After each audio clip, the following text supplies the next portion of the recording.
There is so much buzz around the electoral bond issue, but nobody has bothered to explain what is the problem.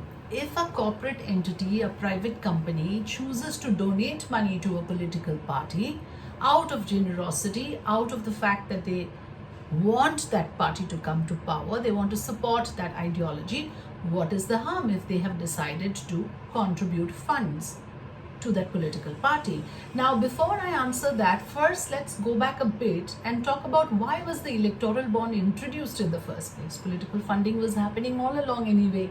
It's not as if parties did not exist or did not enjoy funding from private companies before 2018 when electoral bonds were introduced. What was the need to introduce the EBs? Now, the reason that was given, officially the reason that was given, the stated objective was this, that this would protect the identity of the donor. A person approaches a bank, gives a certain amount of money. Now remember, this was necessitated also because there was a limit to how much cash can be given. There's a 20,000 limit. So what if you want to contribute more than that?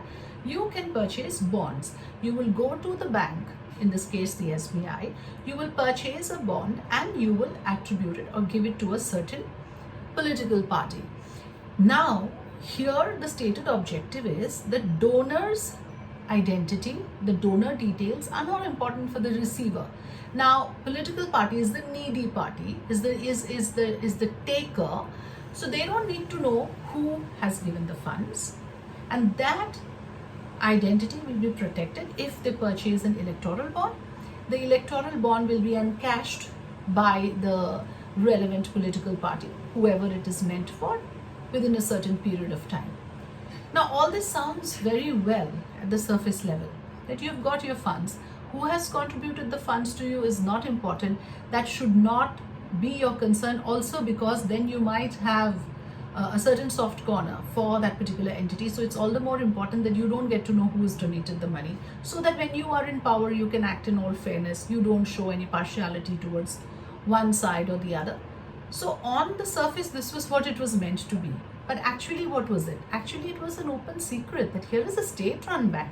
So obviously, the donor details are available to the SBI. And the moment the donor details are available to the SBI, it's available to the union government, it's available to the ruling party. And that changes everything. Because the moment you know the donor details and the donor knows that you know, what does it do? It creates a nexus. So now you can extract a favor out of the party that you have donated money, because the receiver knows you have donated and you are well within your rights now to expect something in return.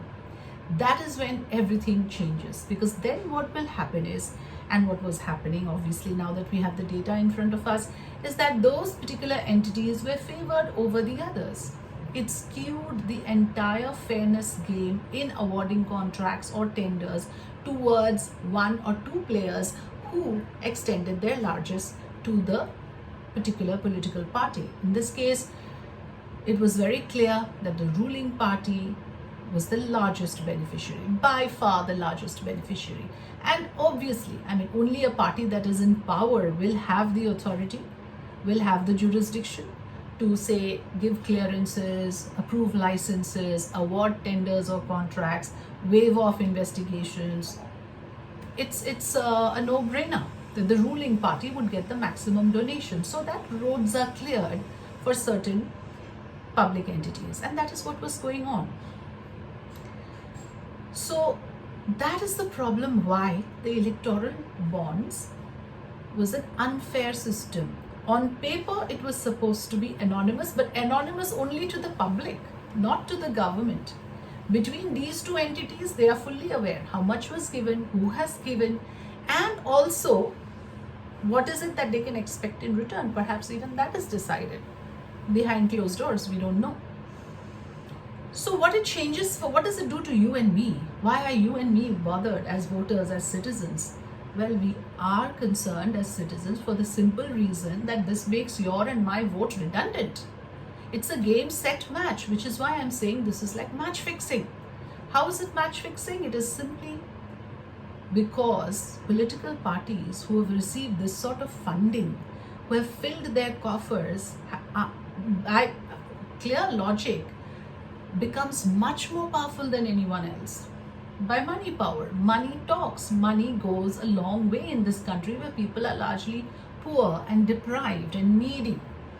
So when you pump in money, things move. Voters move. Loyalties change.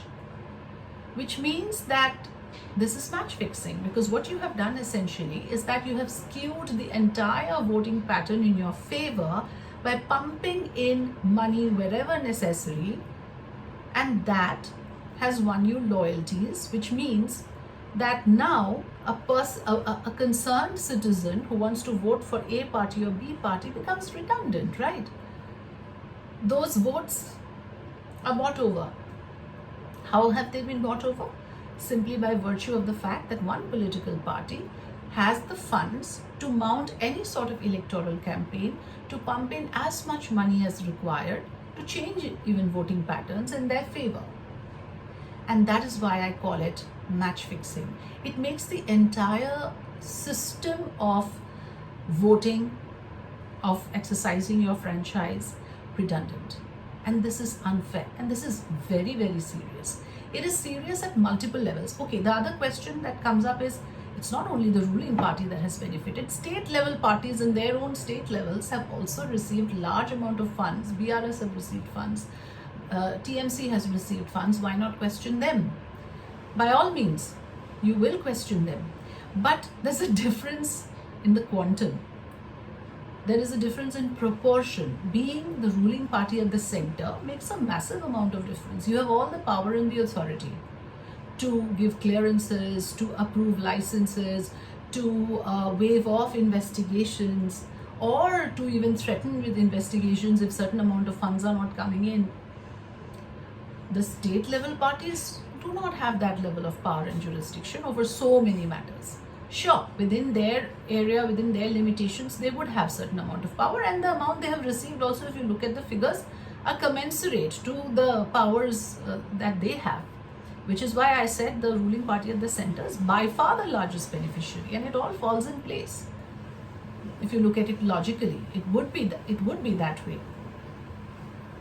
So I had a conversation with Anjali Bhardwaj, who is someone who's worked in the area of right to information. She works towards the interest of transparency. She's a social activist, a very conscientious one who has done a lot of work in this area to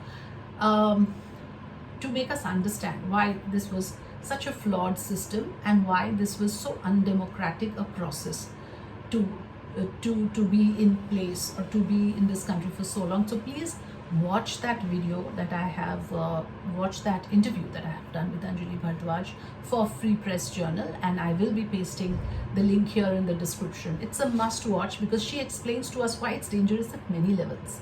And I also asked her this question, it's not even just about electoral politics. What about the fact that when you favor one entity purely on the basis of the fact that they have filled your coffers, it means that you're not looking at merit. It means that you've deprived other deserving players from doing a better job, say of awarding a public contract, which say is an infrastructure project. You have given it to the party that has given you money, irrespective of their capabilities, irrespective of their credentials.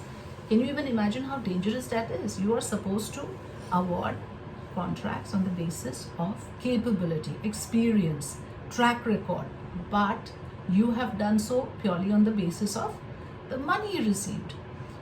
It goes directly against public interest, and it's a huge compromise. Not just that, say pharma companies who need certain clearances are given clearances in lieu of the money they have paid. It can jeopardize public health, and that has happened apparently because there was a huge controversy over spurious cough syrup for children that was dispatched to other countries, and children died. Who gave those clearances?